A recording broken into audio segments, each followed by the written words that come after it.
dépendre de votre activité, ça va dépendre de quel moment le juriste ou l'avocat doit intervenir. Puis l'avocat, lui, il va pouvoir vous défendre devant les cours et tribunaux par exemple, ou poser des actes que nous on ne peut pas poser. Je pense que c'est pas ou, mais c'est et. L'un peut faire des choses que l'autre ne peut pas faire, l'autre a sûrement des compétences que l'autre n'a pas. Du coup, c'est tous les deux.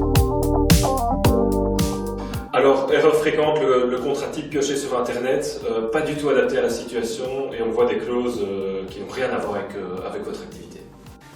La preuve, on a souvent des clients qui viennent qui nous disent « Ouais, je me suis arrangé avec mon partenaire et il n'y a pas de contrat qui est signé, il n'y a pas d'accord, il n'y a rien. » Donc faire bien attention à comment prouver que vous avez des arrangements, vous avez des accords avec vos partenaires ou avec vos clients. Est-ce que mon idée est protégeable? C'est une question qu'on nous pose tous les jours et à laquelle en fait il n'y a pas une réponse. Ça dépend de multiples facteurs et en réalité une idée en tant que telle n'est pas protégeable.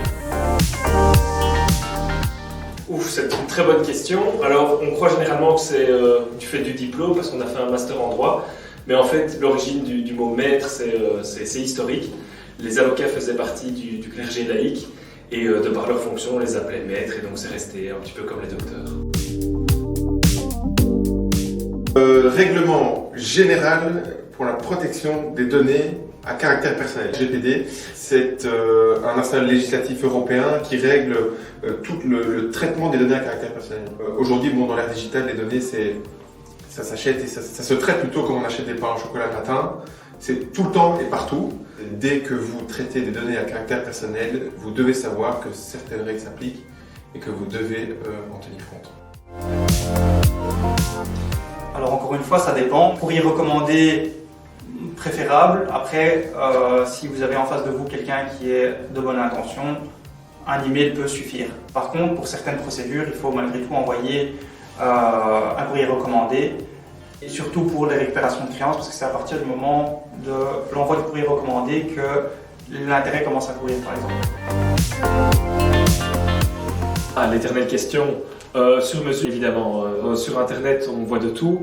Vous avez une activité qui est propre, vous vendez peut-être des produits ou des services, vous faites peut-être dans l'informatique ou dans la boulangerie, donc il faut évidemment adapter vos contrats à votre activité, à vos besoins, aux risques que vous courez, par exemple en termes d'assurance. Et donc, vous pouvez vous renseigner évidemment sur Internet, mais vérifiez bien que ces contrats soient adaptés à votre activité. Huissier! Non, je plaisante. En fait, simplement, il faut que votre première facture soit déjà bien établie, que les conditions de paiement soient reprises, donc les délais de paiement, etc. Passer par un rappel, donc envoyer un rappel de paiement ou un rappel de facture, puis envoyer encore un courrier une petite mise en demeure. Pour faire une mise en demeure, vous pouvez les faire en respectant les formes. Effectivement, si toujours pas de paiement après première facture, rappel, mise en demeure, là on passera peut-être par en récupération de créances.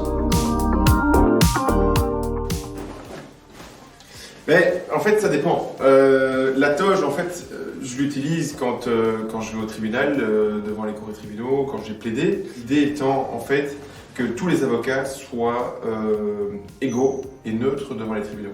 Le costume, bon, ben voilà, c'est pour les réunions avec les clients, les réunions avec les patrons, etc. etc. On a souvent l'idée de l'avocat qui est tiré à quatre épingles dans son costume, avec sa cravate, qui marche avec ses chaussures en cuir parce qu'il a... mais c'est pas du tout notre réalité, je veux dire, on est dans un monde qui a vachement évolué par rapport à ça. Alors les deux sont valables, la signature manuscrite bien évidemment est tout à fait authentique.